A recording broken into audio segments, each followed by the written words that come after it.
So I am thinking a whole lot about mission statements today. Really excited because our company, I just got back from Cancun where we had a wonderful vacation with our company, and they have 5 words that narrow it down, that narrow down their mission statement. One of them's vibrant and one of them's humble, who they are and who they're about, which made me think, what is my mission statement? Of all the positive thinking things, I think I made a mission statement back in the 80s, and that's the last time I made one, and I need to make another one. And Aristotle said, we are what we repeatedly do. Character is an act, not an act, it's a habit. So your character is not just the things that you actually do, it's your habits every day that you do. So your mission statement is a culmination of everything. Back in the day, we used to have 2.5-minute talks in our church. Not just 5 minutes, not 3 minutes, 2.5 minutes. Now, that might sound easy, but when you get an hour's worth of topic, it's actually easier to speak for an hour because you can link story after story after story and whatever. But when you're talking for 2.5 minutes, like these Facebook Lives or some of the things you do, you have to have content all narrowed down into one little tiny area and try to say that's important. So I was thinking about, a mission statement, which is 1 to 3 sentences of who are you? What are your goals? What are you about? What are you accomplishing? Or what on earth are you doing, for heaven's sake? What God-given talents do you have that you can actually do something good for the world? So I was trying to think of that. There are some different categories that you can go into, like physical, spiritual, mental, emotional, financial. There are a lot of categories that you can kind of break it down and make a mission statement. Okay, so are you about physical fitness? You should probably be well-rounded in all these areas, but what are you mostly about and who are you? And if you go into these areas, you'll discover who it is you are and what you want, because you'll kind of narrow it down just a little bit and a little bit more. Okay, so here's some questions for you. I was kind of coming up with some.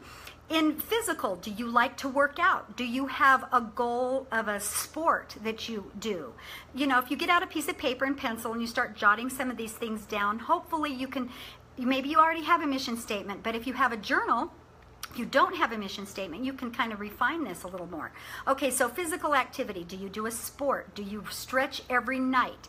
Do you work out so many times a week? What is your regular habit for physical activity? Do you drink a lot of water? Do you deep breathe and do yoga? Or do you do something physical that is great? Or do you like to go do outdoor activities like snow skiing or something? I mean, there's a lot of different activities, but think of your physical. Then there's your mental, your positive thinking. What kind of mental state are you in? Are you building stress by worrying about things? Or can you get rid of those worries and try to focus on the present and not past or the future? If you're worried about the future, worried about something that happened in the past, try to focus on what you're doing right now in the future, in the present, right here. And so that's a little bit on the stress and the mental side. Positive thinking books and audio books are wonderful. Tony Robbins, there's Jim Rohn. I could name so many, Stephen R. Covey. There are so many great, wonderful positive thinking books that you can just download on your phone and listen to that speaker tell you every day. Like if you just listen to 5 or 10 minutes of something positive thinking, some positive mental attitude exercise, or scriptures that helps you connect to God, or your power prayers that you do, those habits, those daily habits that help your mental capacity to feel happy. And there's a lot of people who read the depressing news every day, or they read depressing things, or maybe you're a psychiatrist and hear people's problems all day long. I don't know. But there's a lot of things that can be depressing in this world with all the stuff going on. And we are pulled apart all the time by listening to ads and newspapers and media and television, and we're pulled apart into all the directions that we don't even know what charity to donate to. I mean, it's really confusing out there, and our minds can get all interwoven in that. And so to be able to focus your mental capacities, so that's another thought. What are your habits that can create a positive mental attitude, a positive, good feeling, less stress, less distress. You know, it's a good stress, you know, a happy things that you're doing. What's your spiritual connection with? Are you grounded on the earth? Do you have your power prayers and your scriptures? Do you do something spiritually for yourself every day? How are you connected to your Maker? What are you doing for your charity or your giving, or how are you developing? Because we are human beings, not human doings. Who are you becoming? What are you doing in your character, your habits every day? Like I said, Aristotle said, we are what we repeatedly do. Character is not an act, it's a habit.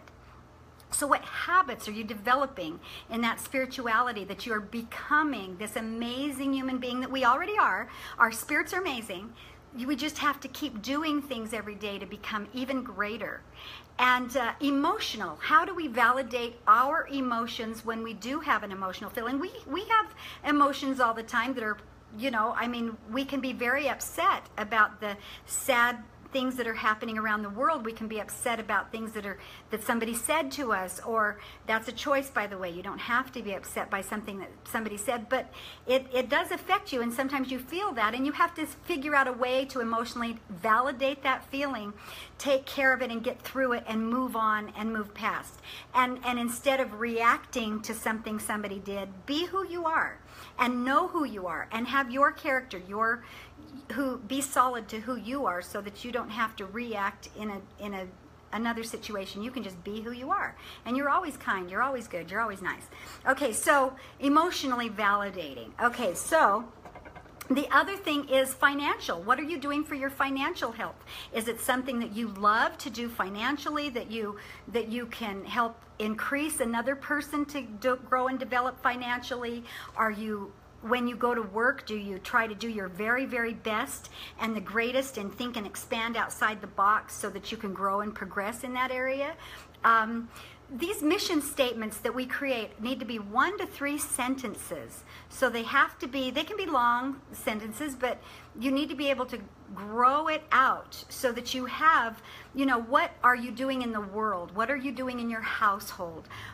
Your social, your family relationships. What do you do to build those relationships as a family? What do you do to build your relationships within your community or your neighborhood? And building those relationships are important. You have to actually put in time invested in those.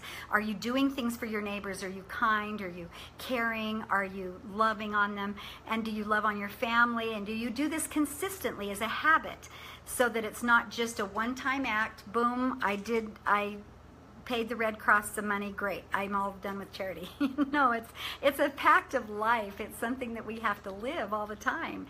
And there are many places for our times to go, but your mission statement should narrow that down so that you know who you are about, what are your goals and talents, and how do you want to spend your time. Now, you can have a mission statement for a community.